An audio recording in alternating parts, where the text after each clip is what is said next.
ഒരു സമൂഹത്തിന്റെ ഭാഗധേയം നിർണയിക്കുന്ന നിർണായകമായ സൂചികകളാണ് വീക്ഷണവും ദീർഘവീക്ഷണവും. ഇത് രണ്ടും സമഞ്ജസമായി സമ്മേളിച്ചിരിക്കുന്ന ഒരിടയ ശുശ്രൂഷയിലാണ് പാലാരൂപതയുടെ മഹാകുടുംബം പ്ലാറ്റിനം ജൂബിലി ആഘോഷിക്കുക. അഭിനന്ദനായ മാർ ജോസഫ് കല്ലറങ്ങാട്ട് പിതാവ് വീക്ഷണത്തോടുകൂടി, ദീർഘവീക്ഷണത്തോടുകൂടി ഈ രൂപതയെ അതിൻ്റെ ഉജ്ജ്വലമായ മേഖലകളിലേക്ക് നയിക്കുകയാണ്. 1950 സ്ഥാപിതമായ ഈ രൂപത 5 വർഷത്തിനിടയിൽ DCMS എന്ന പ്രസ്ഥാനം കേരള സഭയ്ക്ക്, ഭാരത സഭയ്ക്ക് ദിശാബോധം നൽകി ആരംഭിച്ചു എന്നുള്ളത് ഒരു വലിയ ദീർഘവീക്ഷണത്തിന്റെ കൃത്യമായ അടയാളപ്പെടുത്തലാണ്. ഈ രൂപതയുടെ ജൂബിലി ആഘോഷിക്കുമ്പോൾ ഈ വലിയ കുടുംബം സംരക്ഷിച്ച് നിർത്തേണ്ടുന്ന അടിസ്ഥാന ക്രൈസ്തവ ധർമ്മത്തെക്കുറിച്ച് 70-ലെത്തിയിരിക്കുന്ന ഒരു പ്രസ്ഥാനത്തിൽ അതിലെ കുടുംബാംഗങ്ങളെ ഹൃദയത്തോട് ചേർത്തു നിർത്തി പിതാവ് ഒരാലോചന സഭയ്ക്ക് മുഴുവനും നൽകുകയാണ്. രൂപതയുടെ പ്ലാറ്റിനം ജൂബിലിയുടെ പ്രോഗ്രാമിൽ ഒരു പ്രോഗ്രാമല്ല, വാഴ്ത്തപ്പെട്ട കുഞ്ഞച്ചനിൽ നിന്ന് മാമോദീസ സ്വീകരിച്ച വലിയ പിതാവും വാഴ്ത്തപ്പെട്ട കുഞ്ഞച്ചന്റെ ശുശ്രൂഷയിൽ ഇവിടുത്തെ അസിസ്റ്റന്റ് വികാരിയായി പൗരോഹിത്യ ശുശ്രൂഷ ആരംഭിച്ച അഭിനന്ദ കല്ലറങ്ങാട്ട് പിതാവും ഈ പ്രദേശം എന്ന വൈകാരികതയ്ക്കപ്പുറത്ത് ഈ പരിശുദ്ധമായ കൂടാരം, ഈ പരിശുദ്ധമായ പൗരോഹിത്യ ശുശ്രൂഷ നൽകുന്ന വലിയ ക്രൈസ്തവ സാക്ഷ്യത്തിലേക്ക് കേരള സഭയെ നയിക്കുകയാണ്. പാർശ്വവൽക്കരിക്കപ്പെട്ട ഒരു വിഭാഗത്തിനു വേണ്ടി പൂർണ്ണമായി സമർപ്പിച്ച, അവർക്ക് ഉദാശകൾ അനുഷ്ഠിക്കുന്നത് മാലാഖമാരെ ശുശ്രൂഷിക്കുന്നതിന് സമമാണെന്ന് ജീവിതം കൊണ്ട് സാക്ഷ്യപ്പെടുത്തിയ ഒരു പുരോഹിതൻ, വാഴ്ത്തപ്പെട്ട കുഞ്ഞച്ചൻ, അദ്ദേഹത്തിന്റെ മാധ്യസ്ഥം ഈ ശുശ്രൂഷയ്ക്ക് എപ്പോഴും അനുഗ്രഹമായി നിൽക്കട്ടെ എന്ന് ഞാൻ പ്രാർത്ഥിക്കുന്നു. പിതാവ് മുനമ്പത്ത് ബസ്സിൽ നിന്ന് ഇറങ്ങുന്ന കാഴ്ച ദൂര സ്ഥലത്തു നിന്ന് ഞാൻ കണ്ടു. ഏതാനും കുടുംബങ്ങൾ പുറത്താക്കപ്പെടുമോ എന്നതല്ല, അതൊരു പ്രതിസന്ധിയാണ്. എന്നാൽ ഈ രാജ്യം നൽകുന്ന ഒരു സുരക്ഷിതത്വത്തിന്റെ ചില പ്രത്യേകതകൾക്ക് മുറിവുണ്ടാകുമോ എന്ന് ഭയപ്പെടുന്ന ഒരു മനസ്സ് അവിടെ കാണും. നമ്മുടെ രാജ്യം നമ്മുടെ രാജ്യമായി നിലനിൽക്കണമെന്ന് ആഗ്രഹിക്കുന്ന മഹാരഥന്മാരുടെ അനുഗ്രഹീതരായ പുതിയ തലമുറയാണ് ഈ പാലാരൂപതയിൽ ഞാൻ കാണുക. അത് വൈദിക ഗണത്തിൽ, രാഷ്ട്രീയ നേതൃത്വത്തിൽ, സമുദായ നേതാക്കളിൽ, അനുഗ്രഹീതരായ മാതാപിതാക്കളിൽ. ഞാൻ എപ്പോഴും ഞങ്ങളുടെ കുടുംബങ്ങളെ അഡ്രസ് ചെയ്യുമ്പോൾ പറയും, വിശുദ്ധരുടെ കുടുംബങ്ങളിൽ നിന്നാണ് വിശുദ്ധരുണ്ടാവുക. അനുഗ്രഹിക്കപ്പെട്ട ഒരു മണ്ണാണ്.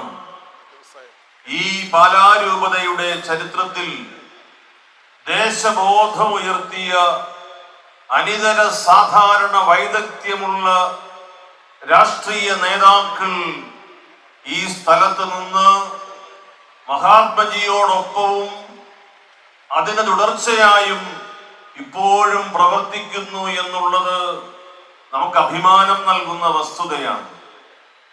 ഒരുപക്ഷെ വിവിധ രാഷ്ട്രീയ പാർട്ടികളിലായതുകൊണ്ട് അതിൻ്റെ ഒരു രക്ത ചുരുക്കം സംഗ്രഹിച്ചെടുക്കുന്നതിന് പല കാരണങ്ങളാൽ നമുക്ക് സാധിക്കാതെ പോകുന്നു എന്ന ദുരവസ്ഥയും നാം ഒരുപോലെ തിരിച്ചറിയണം. മഹാരഥന്മാര് നേതൃത്വം നൽകി നയിച്ചിട്ടുള്ള വിവിധ പ്രസ്ഥാനങ്ങൾക്ക് ഇപ്പോൾ നേതൃത്വം നൽകുന്നവരുടെ പ്രാതിനിധ്യമാണ് അഭിഗമ്യ പിതാക്കന്മാരോടൊപ്പം ഈ മഹനീയമായ വേദിയിൽ ഉണ്ടായിരിക്കുക.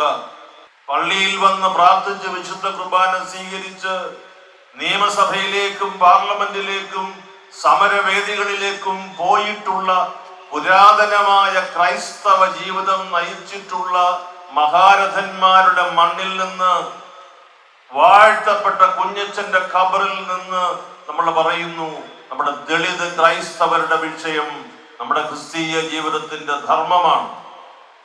അതൊരു വിഭാഗത്തിന്റെ അവകാശ നിഷേധം എന്നതിനേക്കാൾ അവർ സുവിശേഷാത്മകമായ സന്തോഷത്തിന്റെ പൂർണ്ണത അവർക്കും അനുഭവിക്കണം എന്ന്. മതേതരത്വം, ജനാധിപത്യം, എല്ലാ മതങ്ങൾക്കും തുല്യ പരിഗണന എന്ന് ഭരണഘടന രേഖപ്പെടുത്തിയിരിക്കുന്ന നമ്മുടെ ഈ രാജ്യത്ത് ദളിത് ക്രൈസ്തവർ എന്ന് മാത്രം എന്തേ പ്രത്യേകിച്ചൊരു തലക്കെട്ട്? ഇന്ത്യയിലെ ദളിതർ എല്ലാ കാലത്തും വ്യത്യസ്തമായ ജീവിത ക്ലേശങ്ങളിലൂടെ കടന്നുപോയിട്ടുള്ളവരാണ്. അതിന് ജാതിയും മതവും ഉപവിഭാഗങ്ങളും ഒന്നുമില്ല. എല്ലാ ദളിത് കുടുംബങ്ങളും എല്ലാ വ്യക്തികളും ആ വിഭാഗത്തിൽ പെടുന്നവർ കഠിനമായ ജീവിതത്തിന്റെ ക്ലേശങ്ങളിലൂടെ കടന്നുപോയിട്ടുള്ളവരാണ്. അതിന് ഒരു മതത്തിന്റെ ലേബലൊട്ടിക്കുന്നത് കൊണ്ട് പ്രത്യേക പരിരക്ഷ ലഭിക്കുകയും ആ ലേബൽ ഒട്ടിക്കാതെ ഇരിക്കുന്നവർ നിരാകരിക്കപ്പെടുകയും ചെയ്യുന്ന ഒരു ദുരവസ്ഥയാണ് ഭരണഘടനയെ ലജ്ജിപ്പിക്കുക. ബഹുമാന്യനായ പ്രധാനമന്ത്രിയോട് ഒരിക്കൽ ഞാൻ നേരിട്ട് ചോദിച്ചു, മോദിജി, ദളിത് അവരുടെ മതങ്ങളോട് ചേർത്ത് പറയുന്നതിനേക്കാൾ ഞാൻ ഇഷ്ടപ്പെടുന്ന പദം ദളിത് ഇന്ത്യൻസ് എന്നവരെ പൊതുവായി വിളിക്കുന്നതാണ്. ഞാൻ പറഞ്ഞത് മനസ്സിലാകുമെന്ന് ഞാൻ കരുതുന്നു. ദളിത് ഹിന്ദുവും ദളിത് മുസ്ലിമും ദളിത് ക്രിസ്ത്യാനിയും എന്ന് പേരെടുത്ത് പറഞ്ഞത് വഴി ദളിതിന്റെ പിന്നോക്കാവസ്ഥ പരിഹരിക്കപ്പെടുന്നില്ല. ഈ റിലീജിയസ് ലേബൽ ഒട്ടിക്കാതെ ഇന്ത്യയിലെ ദളിത് മഹാസമൂഹത്തെ മുഴുവൻ അവരനുഭവിക്കുന്ന ദാരിദ്ര്യത്തിന്റെ പേരിൽ മാത്രം, പിന്നോക്കാവസ്ഥയുടെ പേരിൽ മാത്രം പുനരുദ്ധരിക്കുന്നതിന് സാധിക്കുന്ന ജനാധിപത്യ ബോധവും മതേതര വിചാരവും നമ്മുടെ ദേശത്ത് അനിവാര്യമാണ്. അതിനായി ഞാൻ ആഗ്രഹിക്കുന്നു, പ്രാർത്ഥിക്കുന്നു. പ്രിയപ്പെട്ട DCMSന്റെ കുടുംബാംഗങ്ങളെ, കേരള കത്തോലിക്ക സഭ ഈ മഹാസമ്മേളനത്തോട് ചേർന്ന് സന്തോഷപൂർവ്വം പറയുന്നു, നിങ്ങളോടൊപ്പം ഹൃദയം കൊണ്ട് കേരള സഭ ചേർന്ന് നിൽക്കുന്നു. CBCIയുടെ KCBCയുടെ നമ്മുടെ രൂപതകളിലെയും പ്രസ്ഥാനങ്ങളിലെയും ജോലി സംബന്ധമായ സംവരണം ദളിത് കുടുംബങ്ങൾക്ക് ഏർപ്പെടുത്തിയിട്ടുണ്ട്. എനിക്ക് നല്ല ബോധ്യമുണ്ട്. പാലായിലെ ശരാശരി ഇതിന് രണ്ടിന്റെയും മുകളിലാണ്. അനുഭാവപൂർണമായ സമീപനം പാലാ രൂപതയുടെ കണക്ക്, ഈ കുടുംബങ്ങൾക്ക് നൽകുന്ന ജോലി നൽകിയുള്ള സുരക്ഷിതത്വം, ഉന്നത പഠനത്തിനുള്ള അവസരങ്ങൾ സ്ഥാപിച്ചു നൽകുന്നത് CBCIയുടെയും KCBCയുടെയും ശരാശരിയിൽ നിന്ന്, പെർസെന്റേജ് കണക്കിൽ നിന്ന് വളരെ ഉന്നതമാർന്ന നിലയിലാണ്. ഞാൻ അഭിഗമ്യ പിതാവിനെയും ഇരുപതയും അഭിനന്ദിക്കുന്നു. ഇവിടുത്തെ വീട് പദ്ധതിയിലും ഗണ്യമായ ഒരു പരിഗണന ഈ കുടുംബങ്ങളോട് ഈ രൂപത കാട്ടുന്നു എന്നുള്ളത് വലിയ സന്തോഷവും പ്രചോദനവും നൽകുന്നു. നമ്മുടെ ദേശം നമ്മുടെ ദേശമായി നിലനിൽക്കുകയും വളരുകയും ചെയ്യണം. നമ്മുടെ ദേശം വിഭജിതമാകരുത്, നമ്മുടെ ദേശം അന്യാധീനമാകരുത്, നമ്മുടെ ദേശം അധീനപ്പെടുത്തരുത്. നമ്മുടെ ദേശം എല്ലാ മനുഷ്യർക്കും ഏകോദര സഹോദരന്മാരെ പോലെ ജീവിക്കുന്നതിനുള്ള സംസ്കാരവും അതിനുള്ള സാധ്യതയുമുള്ള ഇടമായി ദൈവം കാത്തു സൂക്ഷിക്കട്ടെ. സംരക്ഷിക്കട്ടെ എന്ന് പ്രാർത്ഥിക്കുന്നു.